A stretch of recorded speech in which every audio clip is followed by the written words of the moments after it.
I think it's a good place to meditate now. Where spirit is,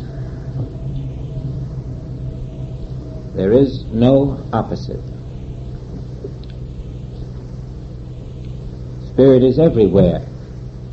Everywhere there is no opposite. Only spirit is.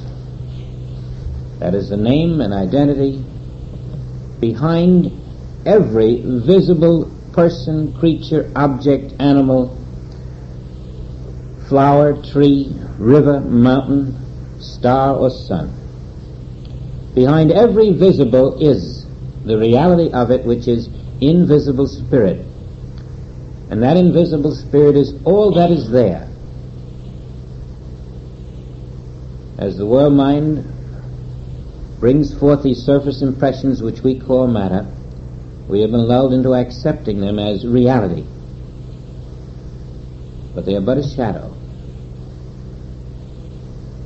The mental picture of the cosmic mind projected from its concept about the everywhereness of spirit, which is all that is present.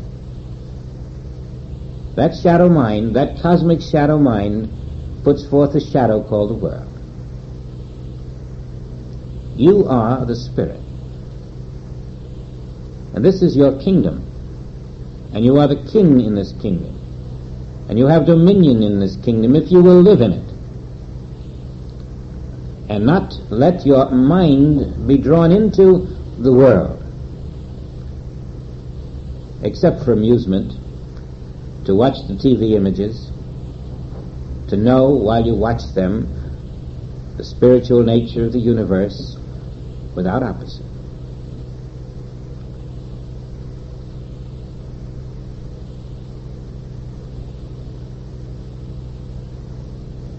And you will feel from this why Joel repeatedly brings us that great truth that you need no power. If you think you need power to overcome anything, you don't realize yet that spirit is all that is here. And because spirit is all, there's no power that we need except that knowledge. You actually rest in the knowledge that spirit being all, I need no power to overcome the condition. The condition cannot be here, I need no power to overcome it. Just the knowledge that only spirit is here, and then wait for the realization, which takes you over what you thought you knew into a place where it knows through you. That great realization is the actual spirit of your being, Christ realized. And you see how gently it shows you why you needed no power ever. All that's here is my spirit. There never was a material anything. And in that knowledge you know why there is no power needed. That is why spirit is omnipotent. It needs no power. It is all there is. And when that comes into your realization, that's when you say, I didn't know it was that easy, that simple, and that beautiful. You need no power. Just be aware that you are a spiritual being in a spiritual universe in spite of every appearance that besets you. And it won't be long before these appearances lose all of their sense of power that they had entertained over you. There are no exceptions. With death imminent, the Christ could stand there and say, I don't take back any of my words, Pilate. I have nothing to defend against. He was calm, he was poised. He had nothing to apologize for. Simply to tell us the glorious truth that all that is present here is spirit, my kingdom. There's no Pilate. There's no soldier. There's no crucifixion coming up. Don't let them fool you. All that is here is my spirit. And I am the spirit of each one who stands before me. That is the truth of you then. Your spirit is all that is on this earth. And there is no earth. There is only your spirit where man sees the earth. That is why the earth is the Lord's, because it is all invisible spirit. And the fullness is spirit. And there are no exceptions. It is all spirit. Nothing can enter spirit to defile it, because there is nothing. We are babes in this kingdom of spirit. And what the Father has prepared for us still remains to be seen. It remains first for us to be willing to be children in the Spirit.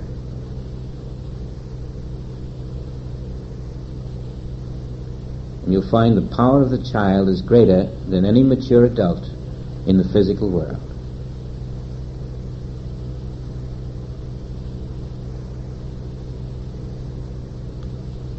To trust the non-power of spirit to be all that is here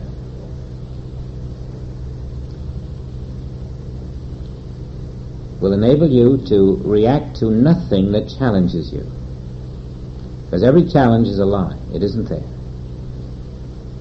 No matter where it comes from,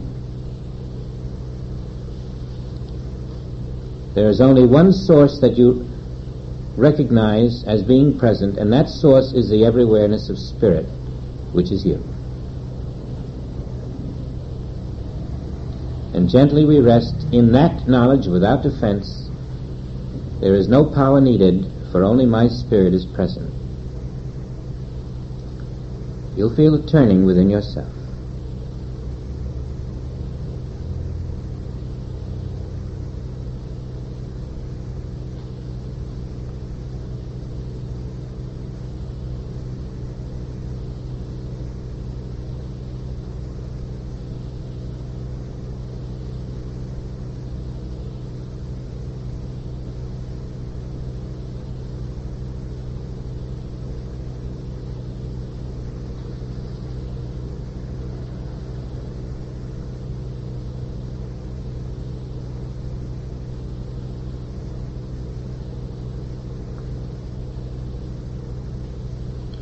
Let's have a brief recess. When Pilate hears, my kingdom is not of this world and so forth, he's quite bewildered by it. Well, he says, art thou a king then?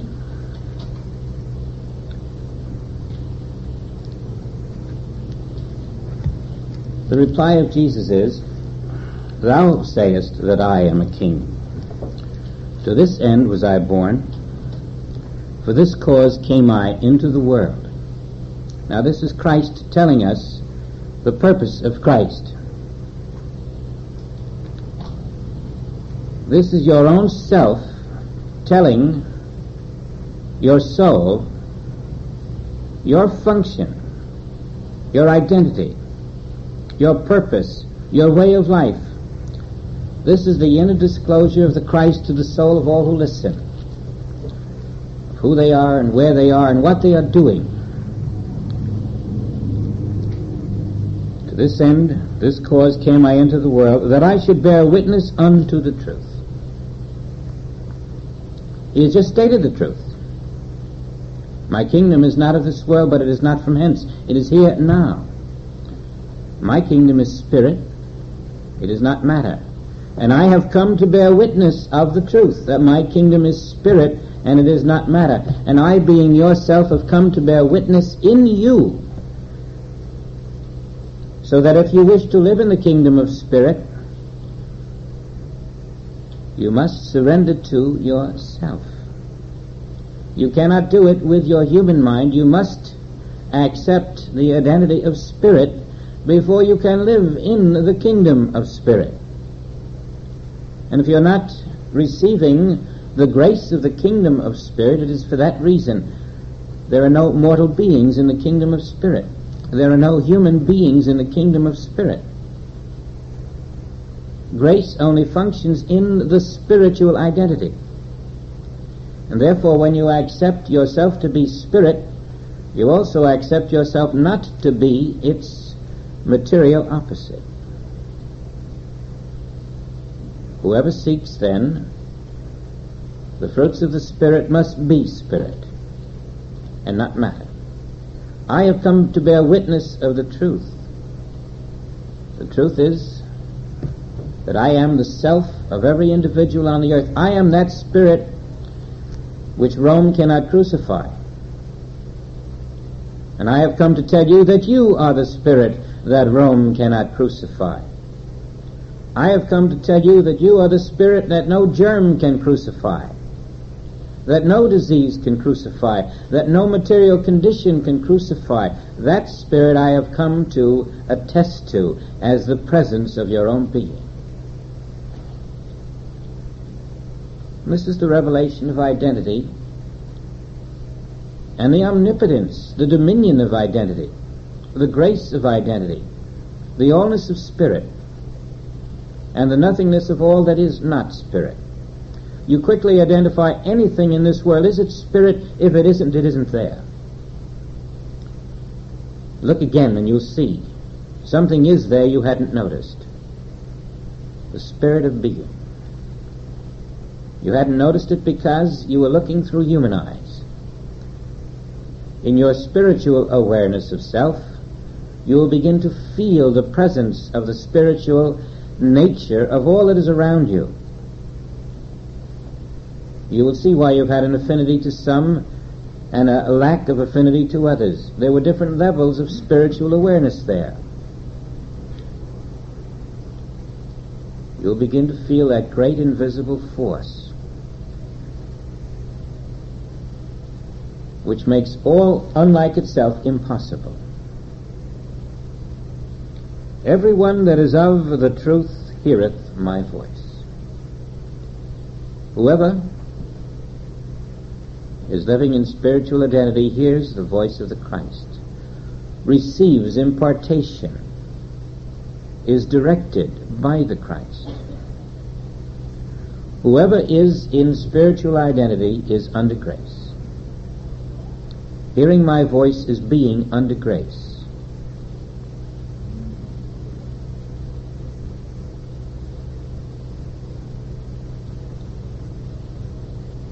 That is why the complete demonstration had to first be made of immunity to the laws of matter, to the world's powers.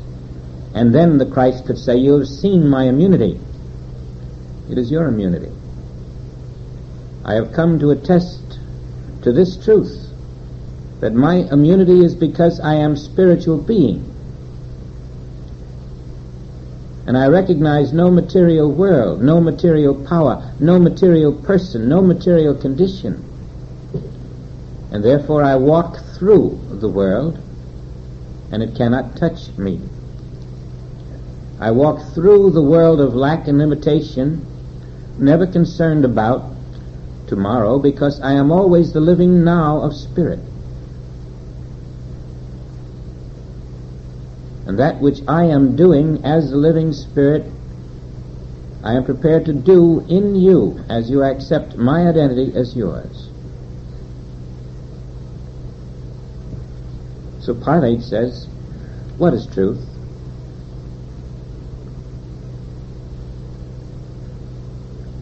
He has told Pilate the truth, and the ears that could not hear then say, what is truth? If he had stopped to answer the question, he could have said, Pilate, I'll tell you a truth you won't believe. 6 years from now, Pilate, you won't be walking this earth. You'll be what is called a corpse.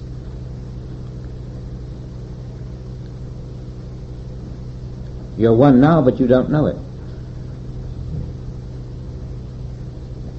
6 years from now, Pilate, they're going to call you back to Rome. And you know how you're going to die? You're going to kill yourself. You're going to commit suicide. And here you are standing here judging me today. Pilate said, what is truth of the flesh that he saw before him? It wasn't there.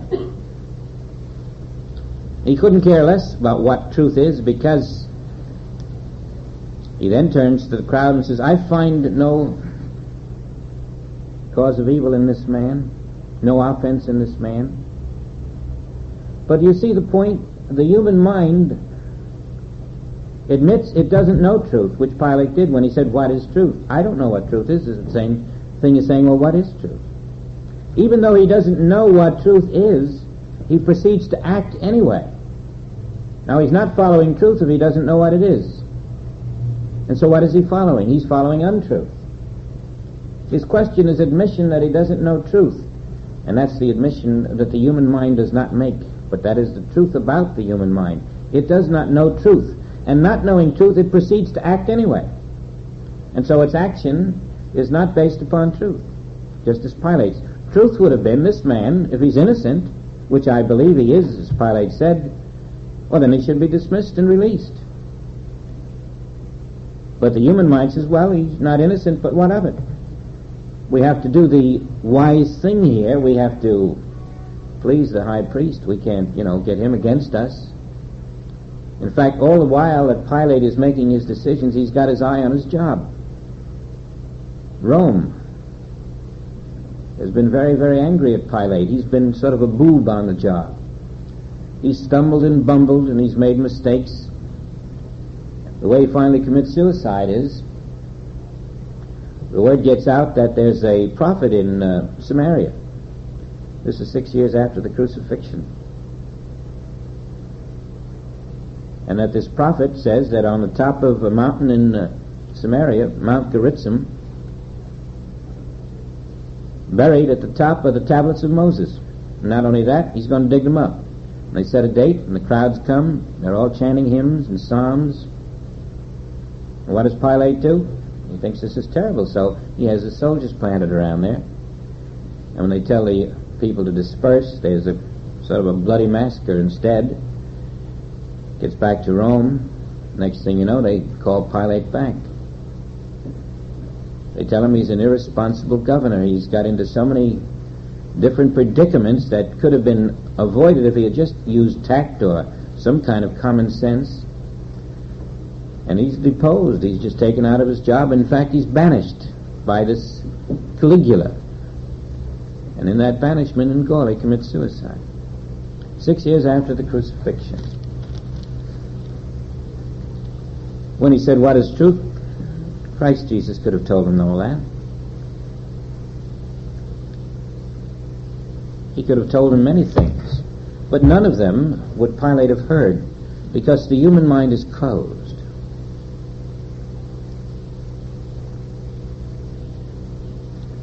Jesus turns away. You cannot speak truth. There's no way. Spirit is truth, and that's all there is. The poet said, beauty is truth, and truth is beauty, and that is all you need to know. But that isn't true. Beauty isn't truth. Material beauty is not truth. Material beauty fades. Material beauty can be scarred. Spirit is truth, not beauty. Spiritual beauty is truth, yes. Spirit is truth, and truth is spirit. And Pilate and 100,000 Pilates around the world have no knowledge of that truth. And so the human mind continues to act without truth. We see it as war and hate and violence and lack and limitation. Functioning without truth. This is the condition of the world. It is not saying it, but in itself it is saying what is truth. It doesn't know what truth is, and so it functions without it. Spirit is truth. And there is no other truth.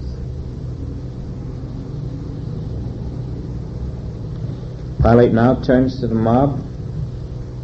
When he had said this, he went out again unto the Jews and said unto them, I find in him no fault at all. But ye have a custom that I should release unto you one at the Passover. Will ye therefore that I release unto you the King of the Jews? The King of the Jews was a term he used because it had been placed in his mouth by the high priests, who wanted him to feel that Jesus was committing treason against the emperor by calling himself a king. When Jesus was asked by Pilate, "Are you the king of the Jews?" he says, "Thou sayest it, not I." He had no earthly kingdom, no material kingdom. They cried out at all again, saying, "Not this man, but Barabbas." Now Barabbas was a robber. Again here we have to fault the translators.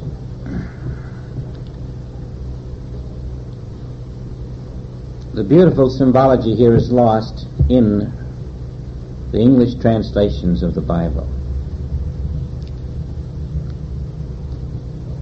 Way back before there was an English translation, and this will startle you, the name Barabbas was Jesus.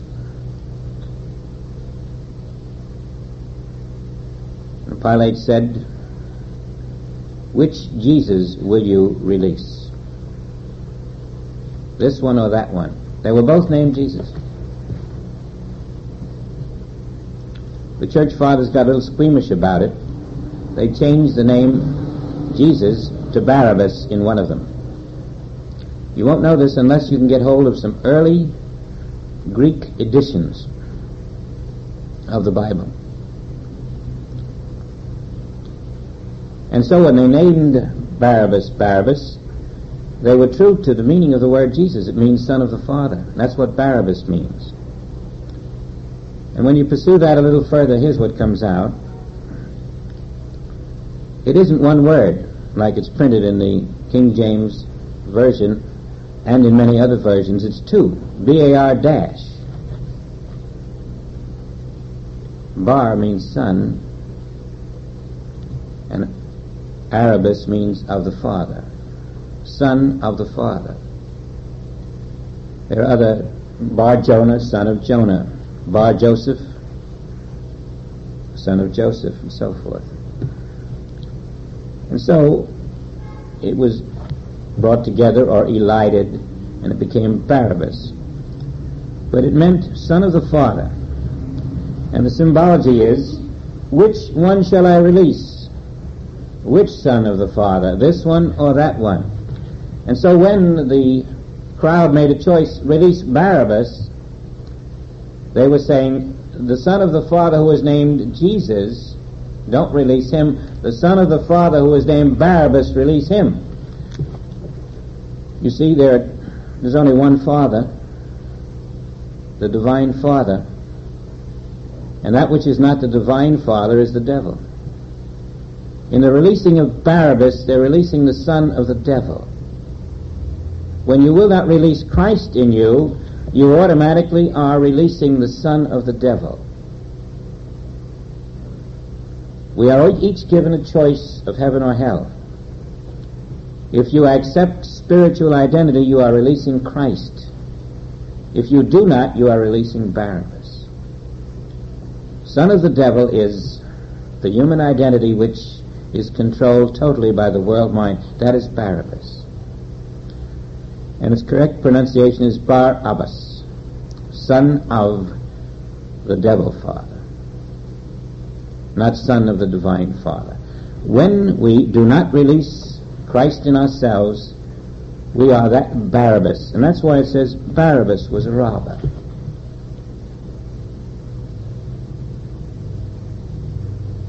The false sense of identity robs us of our divine heritage.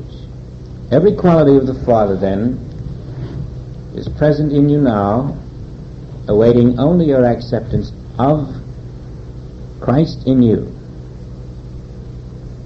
as the only self you can be. You go over with that to your neighbor, and Christ of you is the Christ of your neighbor. Finally, you've got your spiritual universe, and that's what you live in.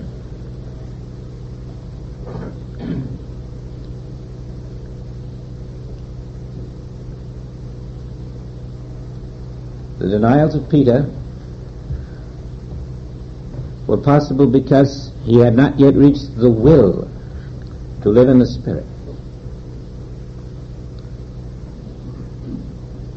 Annas, Caiaphas, and Pilate represent those actions in Peter which are the result of his will being still material, personal, living out of personal motives.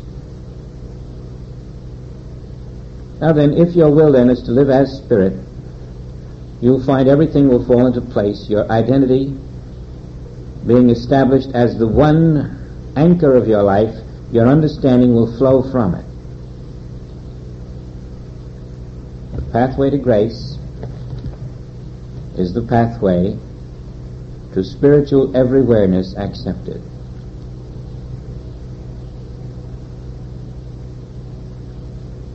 For some of you, it may be easy to know that you are not the form, but you are the life that is invisible.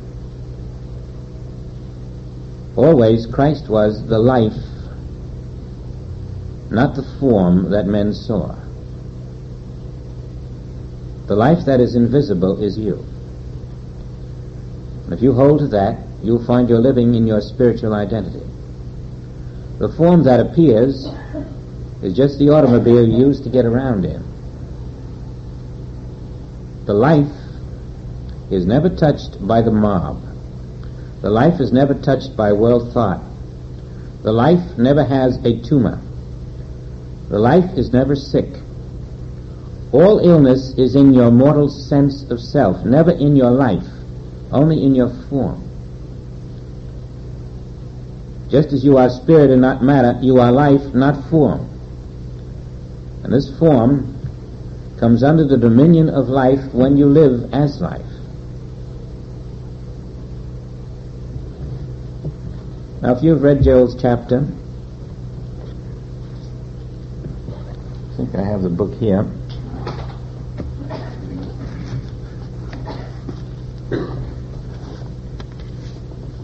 The spiritual life is not the overcoming of evil, but the recognition of the nature of evil. Evil is not ordained of God. Evil has no law of God to ordain it or sustain it. Evil has no God existence, no God purpose, no God life, no God substance, or God law. It is the arm of flesh or nothingness. As long as we are praying for God power to overcome evil, we are resisting. We are not anchored in the truth. So there is no evil. Now that's important to establish. Now there are other passages in there we won't have time to discuss, but I think next time we should discuss the passages in here. And so I'm going to ask you to study this very closely in preparation for next time. Those of you who have studied it, look at it this next reading and realize that what you have heard today is the story behind what Joel was saying in the chapter, the story he couldn't put into print. I assure you, if that you heard today were in this book, not in a parable form, but directly stated, the message of the infinite way would be dead. The world wasn't able to accept that. But the message of the infinite way cannot be dead within those who know the Christ, for they hear the voice. And when you read Joel's book, that chapter, and if you're ambitious, go into living in, by, and through the Spirit as well. And when you read the Bible, remember, it is telling you that only Spirit is present. And that if you limit yourself to the mind that does not understand this, you will always release Barabbas instead of Christ. I spoke to a woman this week, and she asked a question. And in response to the question, I told her the truth. And her reaction was, "You're asking me to go too fast."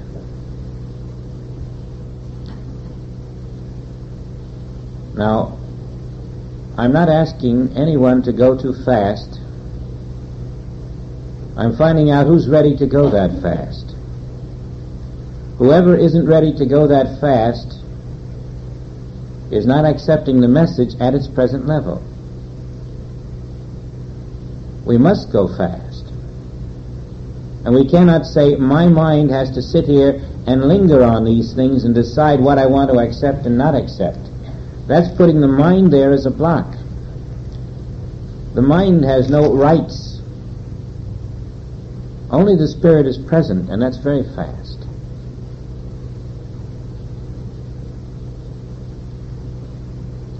Now this week, when you read Living in, Through, and by the Spirit, and review Kingdom of God, my kingdom is not of this world, remember,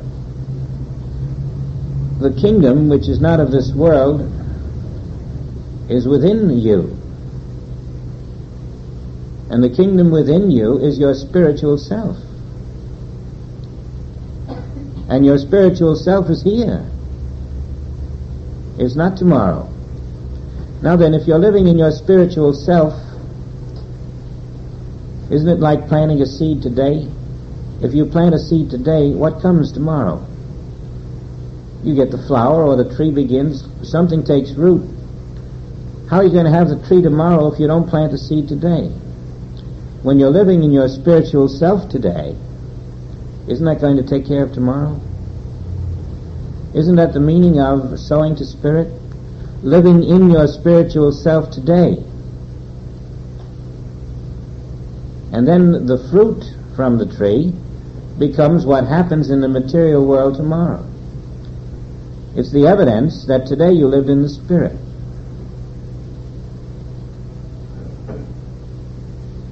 Now, 2 hours after you have found some kind of spiritual release, you'll find you're back in the Peter consciousness. You're not even aware of yourself as spirit. You fall into another trap, and there's some feeling within you that there's something you need or desire or want. Now, every desire is another division. Every desire is another sign of duality. Every want, every wish, every hope, every time you seek something materially, you are stepping out of your spiritual identity. Every time you accept a material appearance, you're stepping out of your spiritual identity. There's a place in spiritual identity where the humanness of you all disappears. Even the mind of you disappears. You actually cease to be.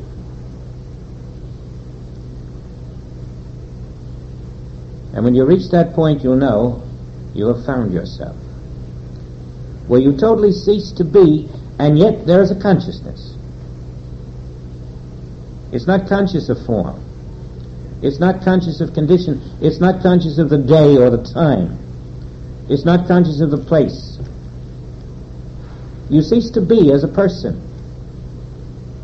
It may be an instant or 10 seconds, but you cease to be, and you know you cease to be. There's no person there anymore. And the infinite flows, and it is you. You are that infinite spirit flowing. Now that is the state of consciousness in which the entire universe and your kingdom are one and the same. That is your kingdom. When the only barrier that is here, which is you, is lost, and the infinite nature of being is found, you don't conquer the world like we've been trying to do humanly. Instead of conquering the world, you conquer yourself. When you conquer your human self, you find you have conquered the world. You don't conquer a disease. You conquer your belief in it. You don't conquer a bad business. You conquer your belief that there is such a thing.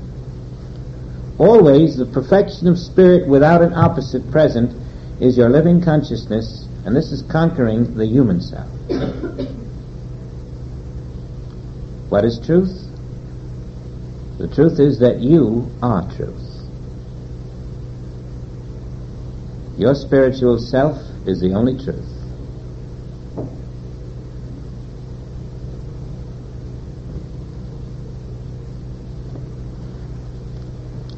In our final meditation, for those of you who won't be able to get up at 6 a.m., let's just dwell in the nowness of our spiritual selfhood everywhere, knowing that our spiritual selfhood is in Holland at this moment. Holland is in us at this moment. We won't have to wait till next Sunday to be spiritually alive where the world calls Holland. Right now, the spirit of our being is the only spirit in the universe.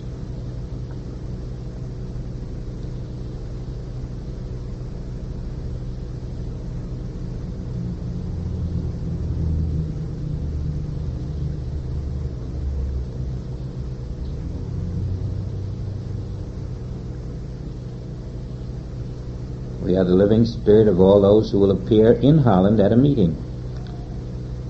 There's nothing there but our spirit now. It is the one infinite invisible spirit. That is my kingdom, my being. It is not of this world.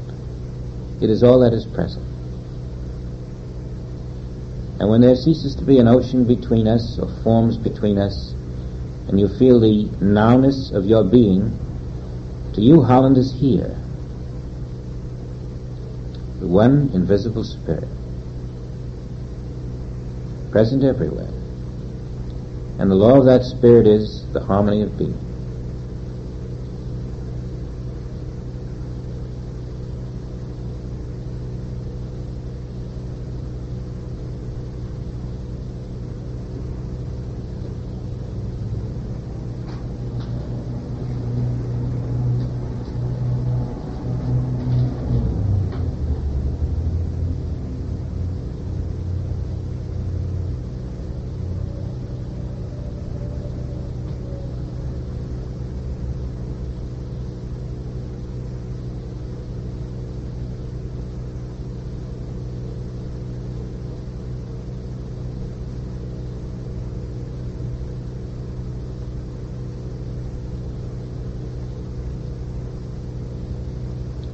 Without the actual experience of it within you, though, you don't have a realization and there's no power. So you must wait until there is a realization within you.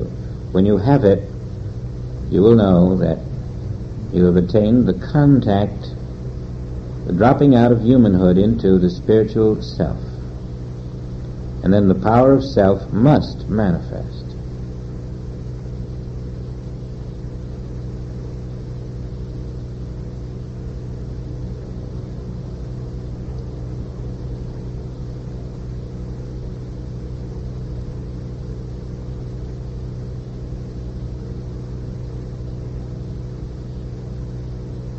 I am the only life in the universe. Beside my life there is no other, and my life is the life of God. You're one with the entire spiritual universe as the Spirit descends upon you.